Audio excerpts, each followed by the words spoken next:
단도직입적으로 묻겠습니다. 여러분, 올해 정말 월급이 올랐다고 느끼십니까? 오늘 아침 2026년 첫 월급 통장에 찍힌 숫자는 분명 작년보다 2% 늘었습니다. 하지만 그 기쁨도 잠시.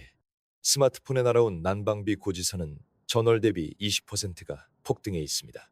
수학적으로는 단순한 계산일지 모르지만 대한민국 직장인들에게 이것은 단순한 숫자가 아니라 실질적인 경제적 타격입니다. 지금 우리는 최악의 시나리오를 지나고 있습니다. 인플레이션을 잡겠다며 월급 인상은 거북이 걸음인데 공공요금은 로켓을 타고 날아갑니다. 마포에서 분당까지 아파트 주민들 사이에서는 이제 새로운 사치의 기준이 생겼습니다. 바로 실내 온도 22도 설정입니다. 요즘 보일러를 트는 건 10,000원짜리 지폐를 불쏘시개로 쓰는 것과 다를 바 없다는 말이 나옵니다. 여의도와 강남의 번듯한 직장인들이 퇴근 후 냉골 같은 방에서 패딩을 껴입은 채 떨리는 손으로 엔비디아나 비트코인 차트를 보며 탈출구를 찾는 것. 이것이 2026년 1월 우리의 민낯입니다. 왜 이런 일이 벌어지는 걸까요?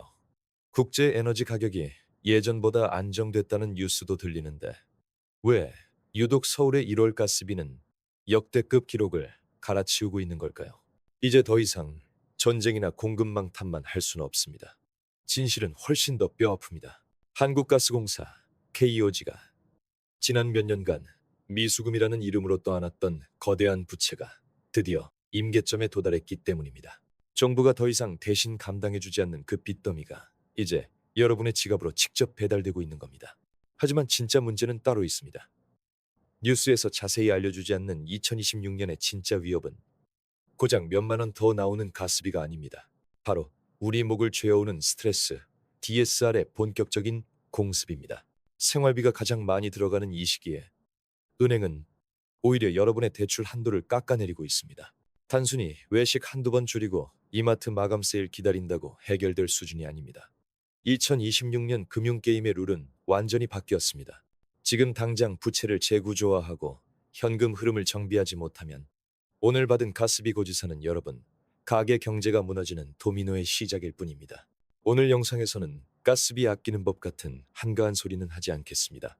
최저임금 인상의 역설을 파헤치고 스트레스 DSR이라는 파도 속에서 어떻게 대출 한도를 방어할지, 그리고 2026년이라는 거친 바다에서 살아남기 위한 실전 액션 플랜을 전해드리겠습니다. TV뉴스에서는 매번 에너지 가격 상승이라는 뻔한 이야기만 늘어놓습니다. 하지만 우리는 그 이면에 숨겨진 통치권자의 논리와 회계적 진실을 파헤쳐봐야 합니다. 왜 국제 천연가스 가격이 내려갈 때도 우리 집 고지서는 요지부동이었을까요? 왜 서울, 인천, 부산의 아파트 난방비는 오직 우상향뿐일까요? 그 답은 여러분의 보일러가 아니라 한국가스공사 KOGS 재무제표에 적힌 아주 기묘한 단어 하나에 있습니다. 바로 미수금입니다. 이걸 우리 일상 언어로 아주 쉽게 풀어보겠습니다. 가스공사를 우리 집의 큰형이라고 생각해보세요. 2022년부터 2024년까지 에너지 위기가 닥쳤을 때 이 큰형은 우리에게 이렇게 말했습니다. 얘야, 가스비 너무 비싸지. 일단 내가 대신 내줄 테니까 너는 예전 가격대로 써. 나중에 돈 많이 벌면 그때 갚아. 우리는 그저 고마워하며 따뜻하게 지냈죠. 하지만 진실은 이겁니다. 그 큰형도 사실은 빈털털이었다는 거예요. 여러분 대신 가스비를 내주기 위해 형은 은행에서 고금리로 돈을 빌리고 가스공사 채권을 발행하며 빚잔치를 벌였습니다. 2026년 초 현재 가스공사가 대신 내준 이 미수금은 무려 15조 원을 돌파했습니다. 15조 원이라니 감이 오시나요? 강남의 최고급 아파트 단지 수십 개를 지을 수 있는 천문학적인 액수입니다. 문제는 이제 큰형의 대출 한도가 꽉 찼다는 겁니다. 은행은 돈을 갚으라고 독촉하고 채권 금리는 치솟습니다. 결국 가스공사는 이제 와서 우리에게 고지서를 들이밀며 말하는 겁니다. 이제 지나니 3년 동안 썼던 온기값을 이자까지 쳐서 갚을 시간이다. 여러분이 이번 달 고지서에서 본 20%의 인상분은 이번 달에 쓴 가스값이 아닙니다. 이 3년 전에 여러분에게 빌려준 돈, 그리고 그간 쌓인 막대한 은행 이자를 지금 갚고 있는 겁니다. 우리가 과거의 따뜻함에 대해 지금 독촉을 당하고 있다는 것. 이것이 난방비 폭탄의 본질입니다. 두 번째 증거는 바로 원달러 환율이라는 보이지 않는 세금입니다. 대한민국은 난방용 LNG를 100% 수입합니다. 가스는 우리 땅에서 나는 게 아니라 달러로 사오는 겁니다. 2026년 추호 환율 차트를 보십시오. 우리 원화는 달러 앞에서 여전히 길을 펴지 못하고 있습니다. 국제가스 가격이 10% 내려가도 환율이 15% 오르면 우리 수입가는 결국 상승합니다. 여러분이 온도를 켤 때 여러분은 가스만 쓰는 게 아니라 국가 외환을 쓰고 있는 겁니다. 2026년의 지정학적 불안 속에서 원화 가치가 떨어질수록 여러분의 고지서에는 환율이라는 이름에 무서운 할증료가 붙습니다. 전문가들이 일기예보보다 환율창을 먼저 보는 이유가 바로 여기에 있습니다. 세 번째는 정부라는 방패의 소멸입니다.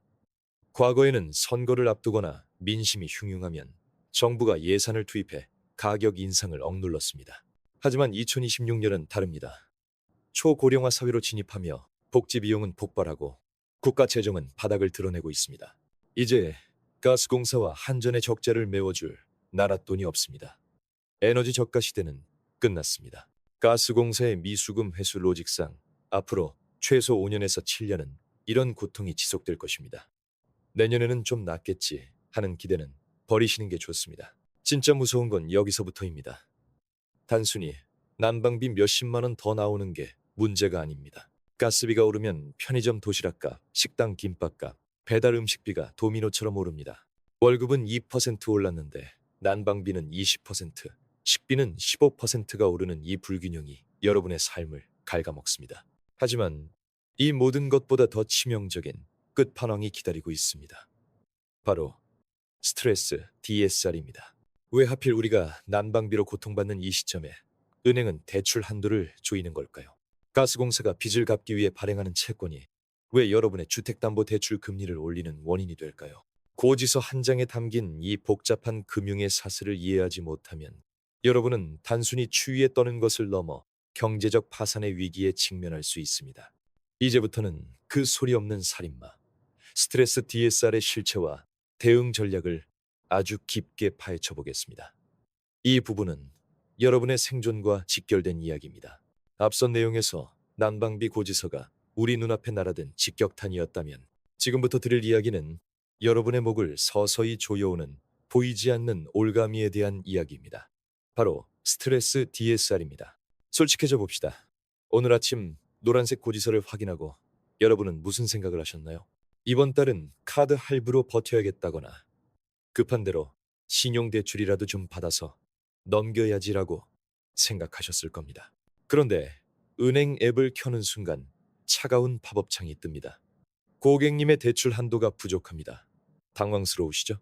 분명 올해 최저임금도 올랐고 내 연봉도 조금은 올랐는데 왜 은행은 내 주머니를 닫아버린 걸까요? 2026년 1월 우리를 기다리고 있던 진짜 복병은 바로 스트레스 DSR 3단계의 전면 시행입니다. 어려운 경제 용어 다 빼고 아주 쉽게 설명해 드릴게요. 보통의 DSR이 여러분의 현재 몸무게를 보고 쌀가마니를 몇 개 들 수 있는지 결정하는 거라면 스트레스 DSR은 여러분에게 산소 마스크를 씌워 호흡을 곤란하게 만들고 다리에 모래주머니까지 채운 뒤에 묻는 겁니다. 자, 이래도 폭풍우 속에서 쌀가마니를 들고 버틸 수 있어? 2026년 현재 은행은 여러분의 현재 금리만 보지 않습니다. 향후 금리가 오를 가능성, 즉 스트레스 금리를 가산해서 대출 한도를 산정합니다. 결과는 참혹합니다. 서울에서 근무하는 평범한 직장인이라면 이 3단계 적용만으로도 주택담보대출이나 전세대출 한도가 기존보다 15%에서 25%까지 즉시 삭감됩니다. 여러분이 이를 게을리한 것도 아닌데 금융 시스템 안에서 여러분은 졸지에 위험인물이 되어버린 겁니다.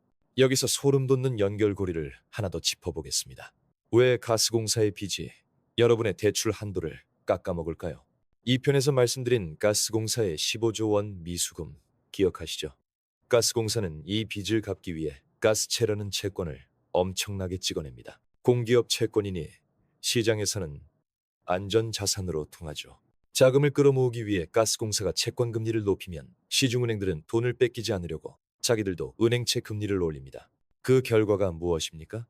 우리 대출의 기준점이 되는 코픽스, 금리가 치솟습니다. 코픽스가 오르면 여러분의 변동금리 대출 이자가 오르고 이자가 오르면 스트레스 DSR 산식에 따라 여러분의 대출 한도는 더 줄어듭니다. 온도를 켜서 가스공사 적자가 늘어나는 것이 결국 내 대출 한도를 깎고 이자를 높이는 부메랑이 되어 돌아오는 기괴한 구조입니다. 여러분은 지금 가스레인지 불과 은행 창구 양쪽에서 지갑을 태우고 있는 셈입니다. 자, 이제 우리는 2026년을 살아남기 위한 3가지 생존 시나리오를 짜야 합니다. 첫 번째, 영구적인 겨울 시나리오입니다. 환율이 450원을 넘고 가스비가 추가 인상되는 최악의 상황입니다. 이럴 때 영끌족들은 즉시 비상경영에 돌입해야 합니다. 불필요한 지출을 0으로 줄이고 현금 흐름을 확보하기 위해 수익성이 낮은 자산은 손절을 해서라도 정리해야 합니다. 두 번째, 가짜 연착륙 시나리오입니다. 금리가 살짝 내려가고 정부가 생색내기식 보조금을 풉니다. 여기서 방심하면 끝장입니다. 스트레스 DSR 3단계는 여전히 여러분의 한도를 죄고 있습니다. 이때는 늘어난 여유 자금으로 반드시 원금을 상환해 DSR 비중을 40% 아래로 낮추는 골든 타임으로 삼아야 합니다. 마지막, 블랙 스완 시나리오입니다. 유가가 120달러를 돌파하고 대규모 해고가 시작되는 상황입니다. 이때는 재테크가 아니라 생존입니다.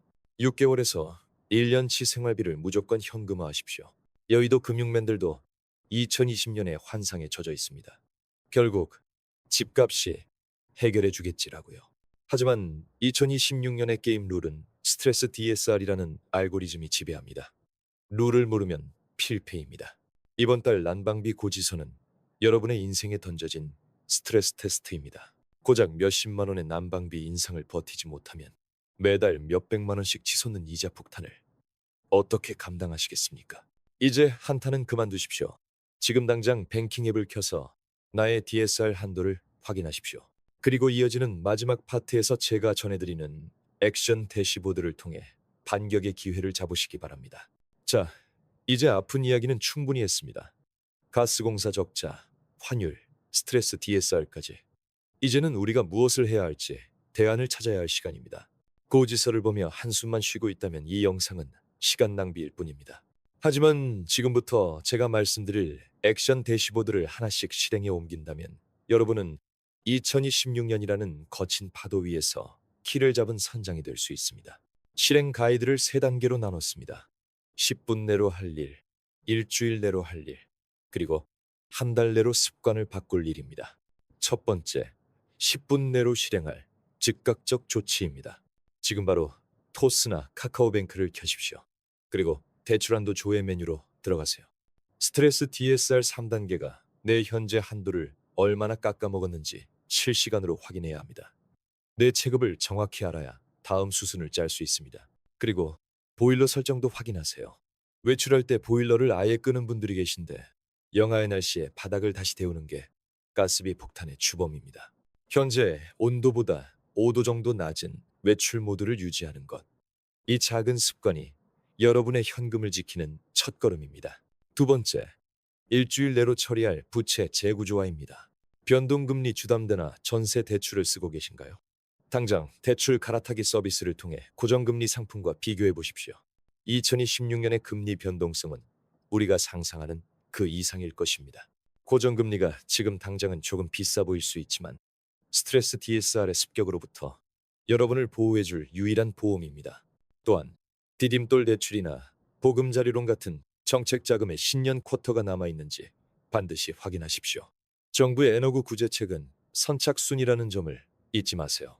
세 번째, 한 달 내로 구축할 금융 면역력입니다. 이제 식문화를 재정의해야 합니다. 편의점 도시락이나 공동 구매 앱을 활용해 식비를 30% 줄이는 짠테크는 부끄러운 게 아닙니다. 하루 이 영원 아끼는 게 우스워 보이나요? 한 달이면 가스비 인상분을 상쇄하고도 남는 금액입니다. 그리고 이번 달부터 2027년 겨울 적금을 시작하십시오. 매달 조금씩 떼어놓는 돈이 내년 1월에 여러분을 구원해 줄 것입니다. 대한민국 사회는 끊임없이 남과 비교합니다. 인스타그램 속 사람들은 여전히 해외여행을 가고 오마카세를 즐기죠. 하지만 현혹되지 마십시오. 2026년의 진정한 승자는 겉으로 화려한 사람이 아니라 실질 현금 흐름이 플러스인 사람입니다. 난방비와 대출 이자를 통제하지 못하면 여러분의 소중한 국민연금과 노후 자금이 녹아내리고 있다는 사실을 직시해야 합니다. 결론을 내보겠습니다. 월급 2% 오르고 고지서 20% 올랐는데 어떡하죠? 라는 질문에 대한 답은 명확합니다. 수입을 당장 늘릴 수 없다면 금융 시스템의 룰을 이용해 지출과 부채를 관리하는 법을 익혀야 합니다. 노란색 고지서는 비극이 아니라 경고등입니다. 저금리 시대는 끝났고 이제는 치밀한 계산만이 살 길이라는 신호입니다. 우리가 IMF도 이겨내고 금융 위기도 극복한 민족 아닙니까? 고작 몇십만 원의 가스비에 무너질 수는 없습니다. 냉철한 머리와 강인한 의지가 있다면 이 겨울은 충분히 지나갈 수 있습니다. 오늘 영상이 여러분의 지갑을 지키는 데 도움이 되었다면 구독과 좋아요 부탁드립니다. 지금 이 순간에도 난방비 때문에 고민하고 있을 주변 친구들에게 이 영상을 공유해 주세요. 다음 시간에는 더 뜨거운 주제를 들고 오겠습니다. 대한민국 초부유층들은 왜 인구 소멸 시대에 지방 부동산을 쓸어 담고 있을까? 이것이 우리에게 남은 마지막 기회일지 파헤쳐 보겠습니다. 여러분의 따뜻한 겨울과 단단한 금융 생활을 응원합니다. 감사합니다.